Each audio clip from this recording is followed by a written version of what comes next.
Hello friends, the home foodie by Vandana में आपका स्वागत है।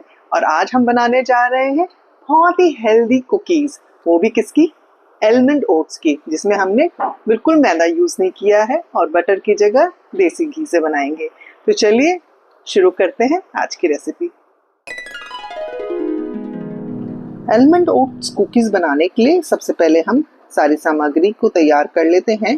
जैसे कि नाम से जाहिर है कि इसमें हमें एलमंड्स चाहिएंगे। हमने यहाँ पे 200 ग्राम एलमंड लिए हैं और रोल्ड ओट्स लिए हैं, ये लिए हैं 300 ग्राम। अब हम इन रोल्ड ओट्स को एक मिक्सी के जार में डाल देंगे और इसको पीस लेंगे। यहाँ पे हम ओट्स को मैदे की जगह यूज कर रहे हैं। आप चाहें तो ओट्स की कुछ क्वांटिटी कम करके इसमें रागी का फ्लोर भी डाल सकते हैं। अब मैं आपको दिखा देती हूँ, ये हमने रोल्ड ओट्स को पीस लिया है और बिल्कुल फाइन पाउडर बन गया है। हमें बहुत एकदम बारीक की भी ज़रूरत नहीं है, बट आप इसको रफेज की तरह से पीस लें। एक आटे की कंसिस्टेंसी, जो हमारा आटा होता है गेहूं का, उस तरह से पीस लें। तो बिल्कुल उसी तरीके से पीस लीजिए। अब हम क्या करेंगे, जो एलमंड्स हैं उनको भी हम पीस लेंगे। एलमंड्स को आप अपने मनचाहे साइज में पीस सकते हैं, यानी कि अगर आप चाहें तो एकदम फाइन पाउडर भी बना सकते हैं और चाहें तो हल्का सा क्रंच के लिए दरदरापन भी रख सकते हैं। या आप ऐसा भी कर सकते हैं कि कुछ एलिमेंट्स को आप बिल्कुल बारीक पीस लें और कुछ एलिमेंट्स को थोड़ा क्रंची रख लें, दरदरा रख लें। तो दोनों तरह से कर सकते हैं। अब हम ओट्स के फ्लोर में इस एलमंड फ्लोर को मिक्स कर देंगे। साथ ही हमने लिया है 100 ग्राम चीनी, इसको भी हम मिक्सी के जार में पीस लेंगे। आप चाहें तो चीनी की जगह देसी खांड भी यूज़ कर सकते हैं और या फिर आप जैगरी पाउडर भी यूज़ कर सकते हैं। पर जैगरी पाउडर से कुकीज़ जो है थोड़ी सी गुई बनती है और शुगर या देसी खांड से थोड़ी क्रंची बनती हैं। तो बस हमने शुगर भी बारीक पीस ली है और इस शुगर पाउडर को हम डाल देंगे हमारे ओट्स और एलमंड फ्लोर के मिक्सचर में। साथ ही मैंने यहाँ पे चुटकी भर डाला है नमक और ये मैंने लिया है बेकिंग पाउडर। बेकिंग पाउडर हम लेंगे 1.5 चम्मच। साथ ही हम लेंगे खाने वाला मीठा सोडा, वो लेंगे 3/4 टीस्पून। बेकिंग पाउडर और बेकिंग सोडा डालने के से पहले एक बार चेक ज़रूर कर लें कि अभी आपका ये एक्टिवेटेड है कि नहीं। उसके लिए आप थोड़े से विनेगर में डाल लें। अगर बबल्स आते हैं तो इसका मतलब आपका बेकिंग सोडा और बेकिंग पाउडर दोनों ही सही है। बस हम इन सब ड्राई इंग्रेडिएंट्स को अच्छे से मिक्स कर लेंगे। फ्लेवर देने के लिए मैंने इसमें डाला है कॉफ़ी पाउडर। अगर आप लोग कॉफ़ी पसंद नहीं करते हैं तो आप बिल्कुल कॉफ़ी अवॉइड कर सकते हैं। साथ ही 1 चम्मच भर के मैंने इसमें डाला है वनीला एसेंस। ये आपकी अपनी चॉइस है। अगर आप इसमें चाहें तो थोड़ा सा कोकोआ पाउडर भी डाल सकते हैं या फिर आपको कोई और फ्लेवर पसंद हो, जैसे कि मैं यहाँ पे इसमें थोड़ा सा सिनेमन पाउडर भी डाल रही हूँ और साथ ही थोड़ा सा कार्डमम पाउडर यानी कि इलायची का पाउडर भी डाल रही हूँ। और अब बारी आती है हमारे वेट इंग्रेडिएंट, जो कि है देसी घी। हम बटर की जगह यहाँ यूज़ कर रहे हैं देसी घी। देसी घी मैंने यहाँ पे लिया है 75 ml। आप कह सकते हैं आधा कप से ज़्यादा और 3/4 कप से कम।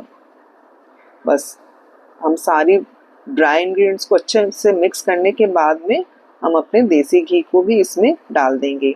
अभी मैं बना रही हूँ, गर्मियों का सीज़न है, मेरा घी भी मेल्टेड है। अदरवाइज़ आप थोड़ा सा घी थिक हो तो और अच्छा रहे, अदरवाइज़ इसमें भी कोई दिक्कत नहीं है।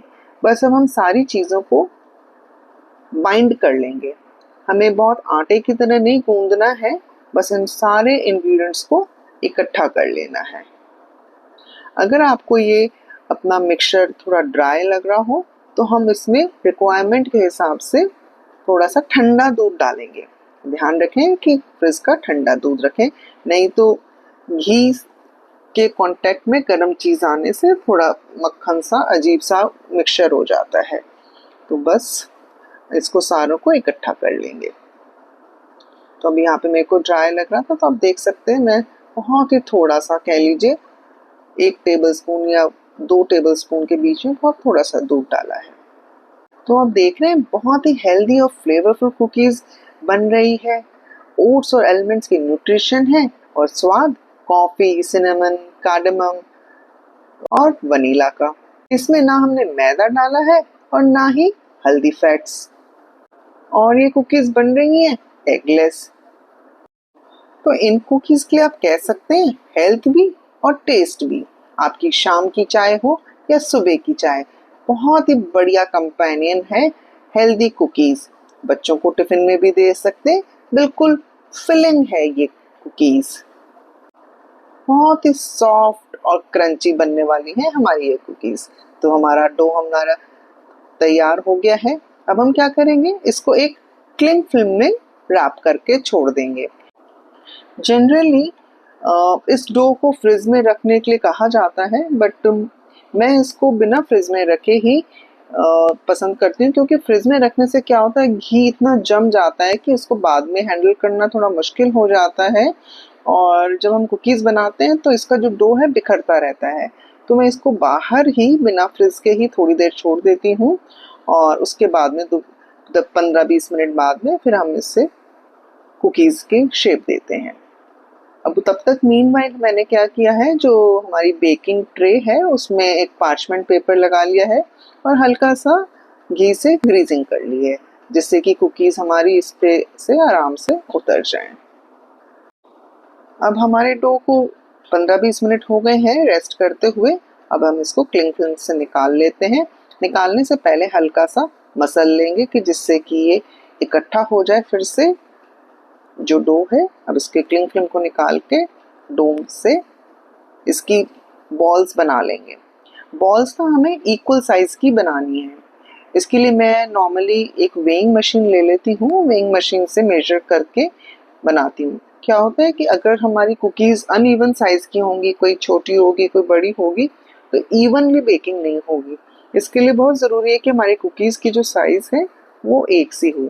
मैंने यहाँ पे लगभग सभी कुकीज़ 25 ग्राम्स की ली है। तो बस इसको हाथ से शेप दे देंगे। अगर आपके पास वेइंग स्केल नहीं है तो आप एक काम ये भी कर सकते हैं, कोई भी बड़ा चम्मच ले लें, उस मेजरमेंट से उस चम्मच से डो उतना ही निकालते जाएं और उसके अंदाज से ही सारे कुकीज़ बनाएं। 2-4 ग्राम कम ज़्यादा हो इतना मैटर नहीं करेगा, बट ज़्यादा डिफरेंस ना हो कुकीज़ में। यहाँ आप देख सकते हैं ये वाली कुकी की मेरी थोड़ी ज़्यादा हो रही थी, इसको तोड़ के मैंने अलग कर दिया है और मैं लगभग 25 ग्राम के आसपास ही लेना प्रेफर करूँगी डो को। और बस सभी कुकीज़ को शेप देते जाएंगे। और अब हम क्या करेंगे, इन सभी कुकीज़ को शेप देने के बाद में एक प्लेट में या ट्रे में किसी में भी रख करके थोड़ी देर फ्रिज में रख देंगे। हमने डो को पहले फ्रिज में नहीं रखा है, लेकिन हम कुकीज़ की शेप देने के बाद में इसको फ्रिज में रख देंगे। जब फ्रिज से निकाल के इसकी बेकिंग करेंगे तो बहुत बढ़िया बेकिंग होती है इनकी। और इस डो को आप फ्रिज में कई दिनों तक रख सकते हैं। अगर आपको लग रहा है कि अभी आपने डो आज लगा लिया पर नहीं बना पा रहे हैं, तो आप इसको 2-3 दिन तक में भी बना सकते हैं, कोई इशू नहीं है। डो खराब नहीं होता है जल्दी से। तो बस इसको मैं फ्रिज में रख दूंगी। फ्रिज से निकालने के बाद में मैंने अब इसको अपने बेकिंग ट्रे, जो मैंने पहले से ही पार्चमेंट पेपर लगा के और ग्रीस कर लिया था, उस पर बिछा दूंगी। बस हमें ध्यान ये देना है कि हमें कुकीज़ को दूर दूर फैल रखना है, क्योंकि जब ये बेक होएंगी तब थोड़ी सी एक्सपेंड भी होएंगी। आप देख सकते हैं मैंने इन सबको थोड़ा थोड़ा गैप करके रखा है, जिससे कि इनको एक्सपेंड होने की जगह मिल जाए। अब इसको बेक करने के लिए हमने 180 डिग्री सेल्सियस पे और मिडिल रैक पे रख दिया है। शुरू के 10 मिनट तो मैंने इसको लोअर ग्रिल पे ही गर्म किया है, बेक किया है। और जब लगभग मेरी बेक होने वाली थी तब मैंने सिर्फ ऊपर से थोड़ा सा कलर आ जाए मेरी कुकीज़ में, 2-3 मिनट के लिए टॉप ग्रिल भी ऑन कर दी थी। तो आप देख सकते हैं मेरे लगभग पूरी कुकीज़ को बेक होने में 13-14 मिनट लग गए थे। तो कितनी बढ़िया सुंदर बेक होके निकल के आई हैं। जब भी कुकीज़ गर्म हो तो आप उनको टच ना करें, क्योंकि तब वो सॉफ्ट होती हैं। थोड़ी देर इनको ठंडा होने के लिए ज़रूर छोड़ दें। और ये मैं दूसरा बैच डाल रही हूँ। एक बात का खास ध्यान रखिएगा कि जब कुकीज़ 90% बेक हो जाएं तभी आप इनको ओवन से बाहर निकाल लें, क्योंकि बाहर निकालने के बाद भी कुछ देर तक गर्माहट से कुकीज़ अंदर ही अंदर बेक होती रहती हैं। कुकीज़ बेक हुई हैं कि नहीं उसको चेक करने के लिए आप उसकी साइड्स देखा करें। अगर इसकी साइड्स ब्राउन हो गई हैं तो इसका मतलब कि आपकी कुकीज़ बेक हो गई हैं। मैं इसको पलट के आपको दिखा देती हूँ। दोनों साइड से बिल्कुल बढ़िया सिक गई हैं और कलर भी बहुत ही खूबसूरत आया है। नीचे से भी बिल्कुल बढ़िया ब्राउन कलर है और ऊपर से भी बिल्कुल ब्राउन। ये हेल्दी भी है और क्रंच भी है और सॉफ्ट भी है और मैदा तो हमने यूज़ किया ही नहीं है। तो है ना बढ़िया बात। इन कुकीज़ को आप एकदम ठंडी जब हो जाए तो एयर टाइट कंटेनर में बंद करके रख सकते हैं।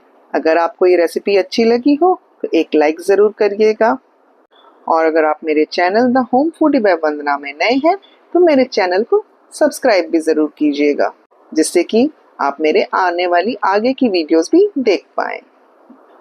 तो फ्रेंड्स, कैसी लगी आपको ये रेसिपी? अच्छी लगी हो तो एक लाइक ज़रूर करिएगा और मुझे कमेंट में बताइएगा कि आपको ये रेसिपी कैसी लगी। तो आप लोग भी ट्राई ज़रूर करिएगा। तो मिलते हैं अगली वीडियो में नई रेसिपी के साथ। तब तक टेक केयर एंड एंजॉय।